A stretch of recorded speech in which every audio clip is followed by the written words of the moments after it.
నెలల తరబడి కనపడిన ఎమ్మెల్యే షకీల్ హడావిడిగా వచ్చి అవాకులు చవాకులు చెప్పడం విడ్డూరంగా ఉందని బీజేపీ నేత మేడపాటి ప్రకాష్ రెడ్డి అన్నారు. మేనిఫెస్టోలో ఇచ్చిన హామీలు ఒక్కటైనా అమలు చేయలేదని దమ్ముంటే ప్రతి ఇంటికి ఎమ్మెల్యే రావాలని సవాల్ విసిరారు.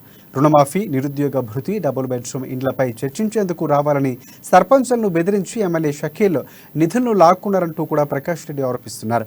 ఇక ప్రజలను మభ్యపెట్టేందుకు దశాబ్ది ఉత్సవాలు చేస్తున్నారని, వచ్చే ఎన్నికల్లో బోధనలో బీజేపీ జెండా ఎగురవేస్తామని ధీమా వ్యక్తం చేశారు.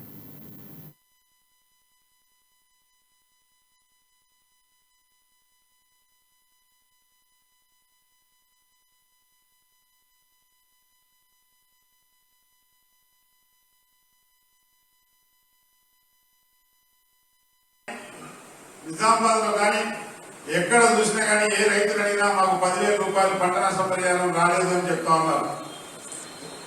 మీరు ఈరోజు దశాబ్ది ఉత్సవాలు జరుపుకుంటా ఉన్నారు. మీరు ఏం ఘనకార్యం చేసిందని దశాబ్ది ఉత్సవాలు జరుపుకుంటా ఉన్నారు. పేదలకు ఉండడానికి ఇల్లు కట్టించిందని దశాబ్ది ఉత్సవాలు జరుపుకుంటా ఉన్నారా? రైతులకు ₹1,00,000 రుణమాఫీ చేసినామని చెప్పి దశాబ్ది ఉత్సవాలు జరుపుకుంటా ఉన్నారా? యువకులకు ఉద్యోగాలు కల్పించినామని చెప్పేసి దశాబ్ది ఉత్సవాలు జరుపుకుంటా ఉన్నారా?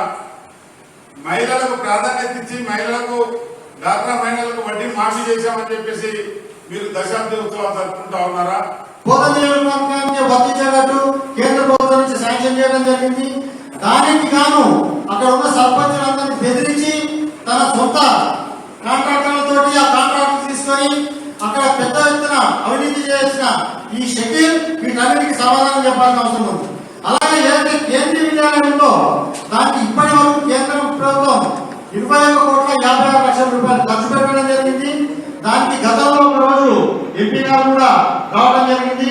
రేపు 13వ తారీఖు రోజు ఇక్కడికి కేంద్ర ప్రభుత్వం నుంచి మా కేంద్ర ప్రభుత్వ నాయకులు కూడా ఇన్స్పెక్షన్ కి రావడం జరుగుతుంది.